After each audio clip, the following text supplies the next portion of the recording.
just shut up. Just shut up and act.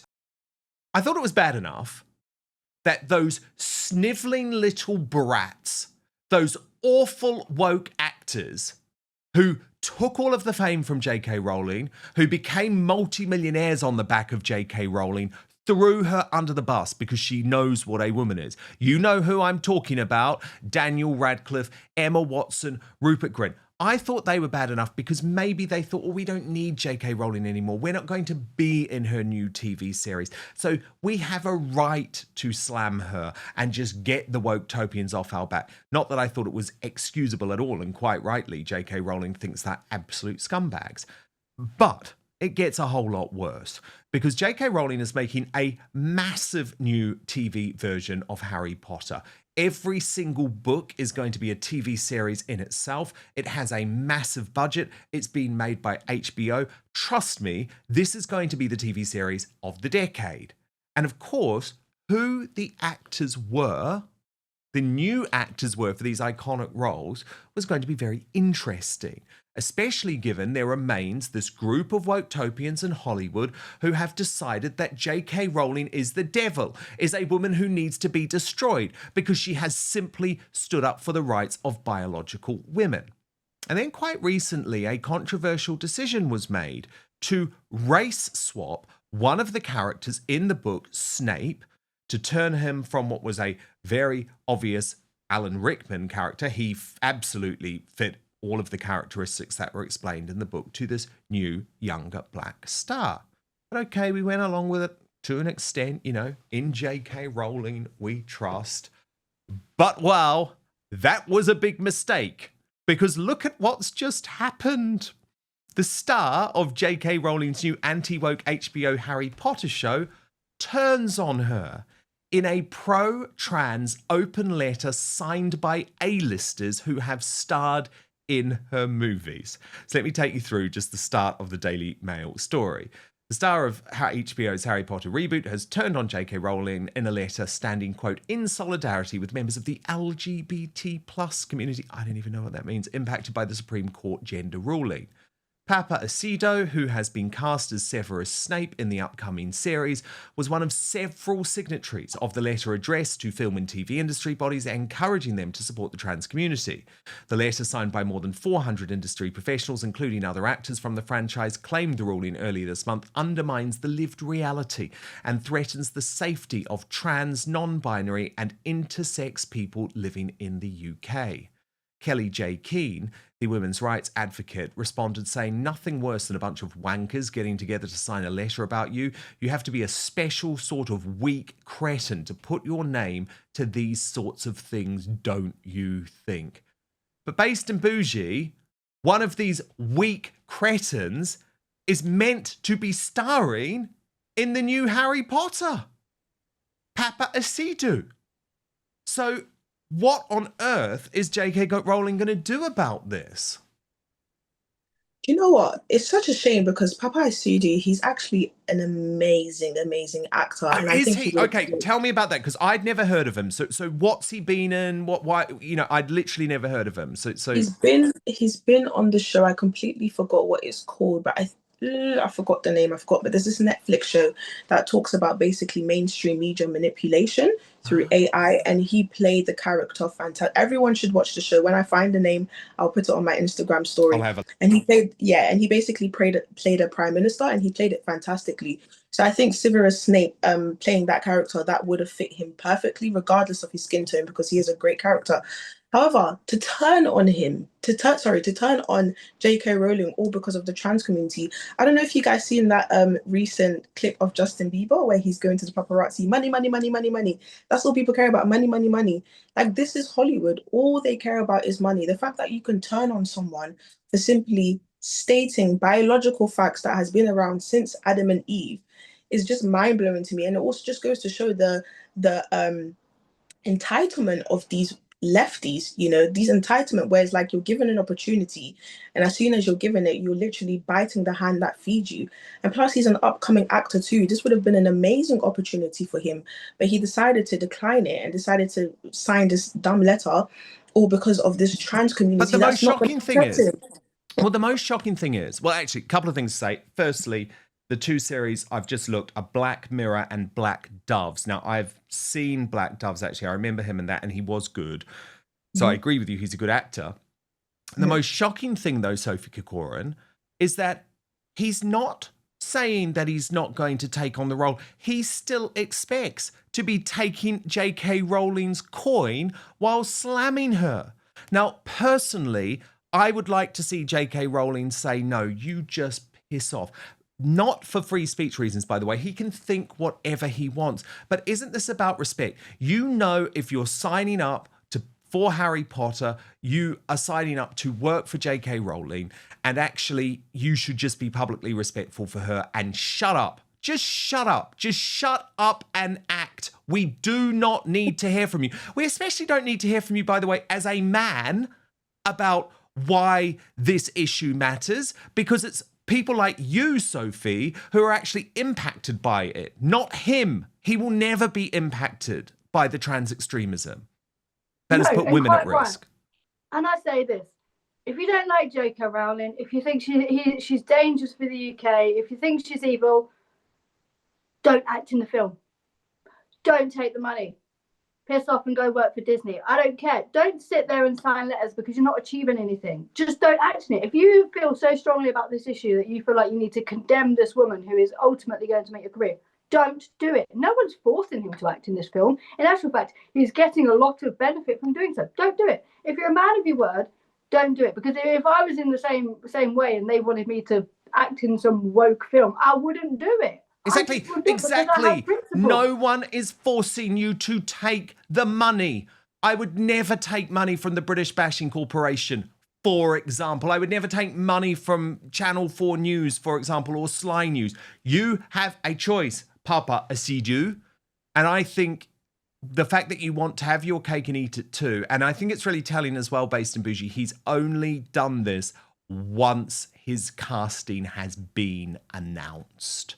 And I think that's really critical too, because it puts J.K. Rowling in a very, very awkward position.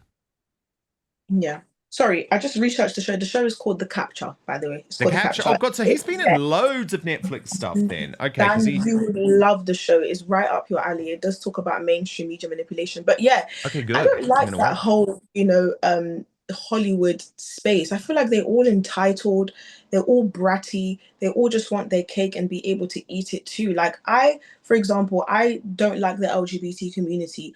I will never accept money from them. I just won't do it. But for him to accept money from J.K. Rowling once his character is finally, written in stone, but at the same time is bashing the person, like, when are these people going to understand that without J.K. Rowling, you would have no show, you would have no money? And I just do not like the entitlement and the brattiness of these actors. They drive me insane. I know, Sophie Corcoran, it is such a frustrating thing. And I just wish these actors would have a look at what happened to Rachel Ziegler and Snow White. Because let me tell you, we do not want to be preached to by little actors who live in their weird little world and do all of their odd things, and vegan and sleep with lots of different people and say they, them and non-binary. That's all fine. That is all fine. You go and do that. But just don't preach to us, because you destroyed Snow White, but in the process, you lost Disney something like $500 million. And the problem is, HBO has to be really careful here, because remember, the Woketopians are already trying to promote a boycott of Harry Potter. So this new Harry Potter series. So then if there's an actor here who's trying to come in from the other way, they risk actually the conservatives saying, well, no, we're not keen on this series. And remember, there was already a lot of concern about the fact that this character was being race swapped, and that's before you get to him trying to speak out against J.K. Rowling. But first, I never recommend anything unless I truly believe in it. And today I've got something absolutely game-changing for you. Have you ever stopped to think about how crucial comfort is, especially down there? Well, let me tell you, today's Outspoken is proudly sponsored by Sheath Underwear, the revolutionary brand shaking up men's comfort across the globe.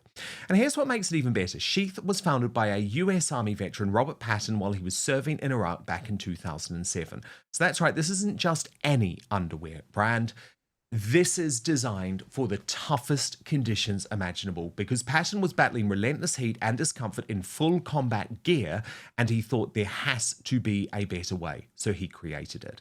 And let's be honest, traditional underwear just doesn't cut it anymore. Sheath's innovative dual pouch design ensures your comfort all day long, keeping things separate, cool, and fresh. Imagine your essentials being comfortably cradled away from unwanted friction and heat. Trust me, it's genuinely transformative.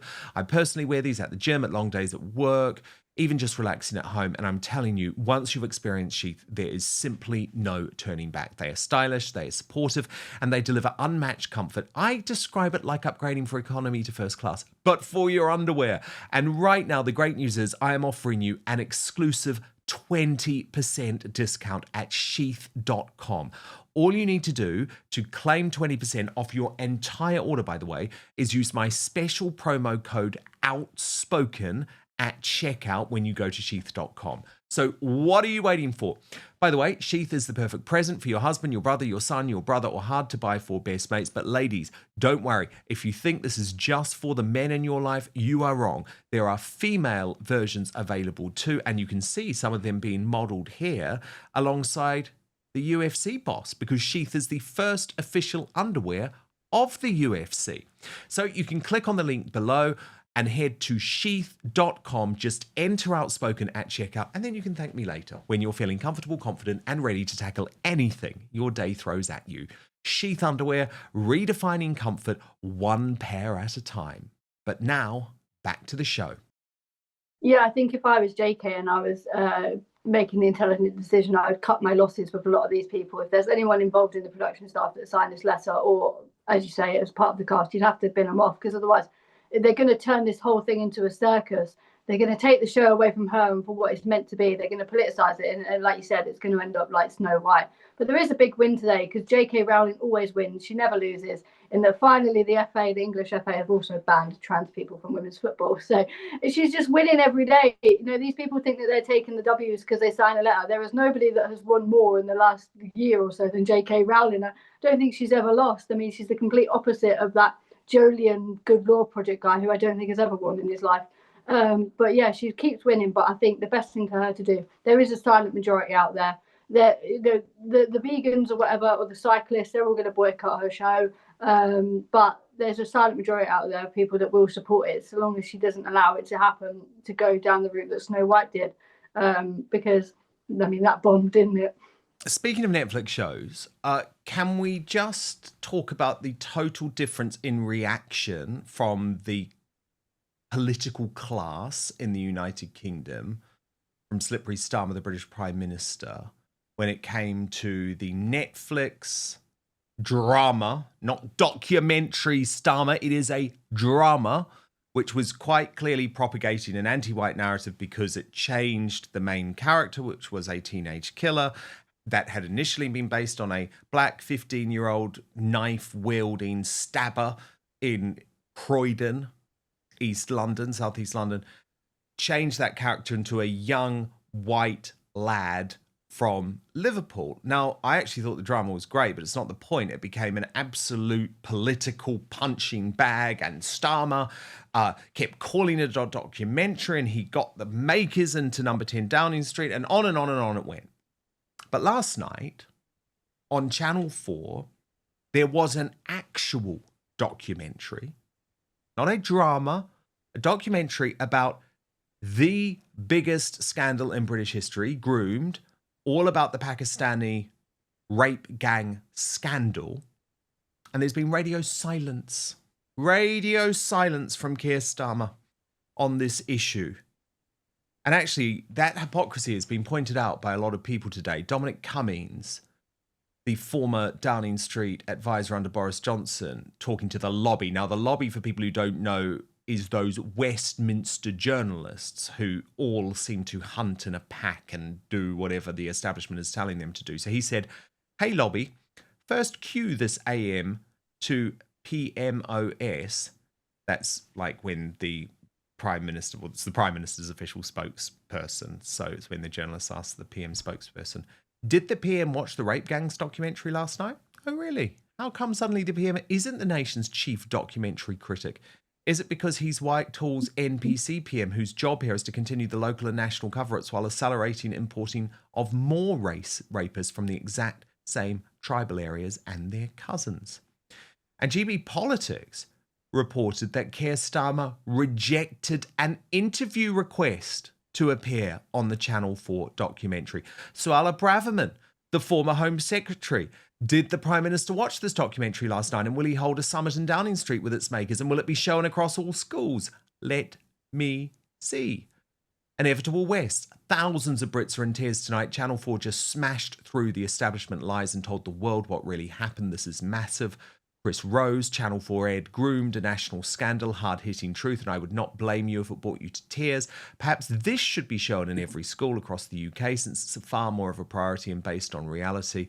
And our very own Sophie Corcoran, I wonder if we will see the PM push for the grooming show shown tonight on Channel 4 like he did Adolescence. Adolescence is a fake drama. Groomed is real. Let's show that in schools instead. Has he watched it? And Sophie, I know that it's great that there are people like you who are receiving a lot of traction for this online and other big names backing the same point of view like Dominic Cummings and Suella Braverman. But the point is, we know that this documentary will not dominate the agenda because the mainstream media and the establishment for so long, have done everything possible to cover up the rape gang scandal, and it makes me sick. Yeah, and I think there was a news report come out now that essentially, I think Tracy Brabin, who is, I believe she's the mayor of where sort of Batley and Spen is, that area. And obviously she was the former MP for Batley and Spen, took over after Joe Cox, I believe. And she has essentially rejected a motion into any sort of grooming gangs there. So even the government's own inquiries that they promised that they would do, if the local area wants to reject them, then they're saying, oh, well, the local authority doesn't want it, so we're not going to do it.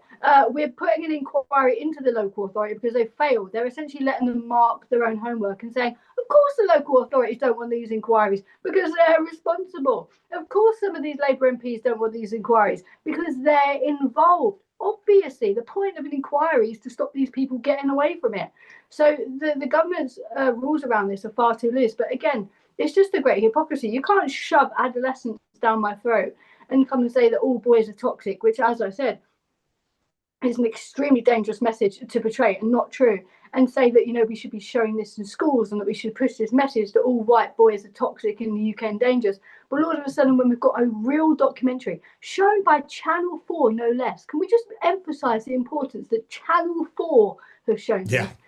And they usually only do woke the Prime Minister content. wants nothing to do with it. This is becoming so mainstream. You can't ignore it anymore, as much as the Prime Minister is trying to do. And the walls are closing in on Labour, and they're doing the best as they can to run from it. The local authorities are doing the best they can to run from it, but they can't run from it for much longer. And they're trying to put adolescents, and I reckon this is why they knew this documentary was coming, by the way, because they would have asked him for an interview quite far in advance. So that's probably the reason why he's gone so gung-ho on adolescents, because he's probably known that this documentary is actually coming out for quite some time. So he's trying to shift the focus onto this made-up fake drama that tries to push the narrative that he wants to show, that all white men are bad, instead of showing actually what type of bad men there are out there. And it's not young white boys in secondary schools, I can tell you that. No, indeed. And based in Bougie, I watched it last night. It is a hard watch. It's certainly not an enjoyable piece of television. I know for a lot of people that will be really difficult.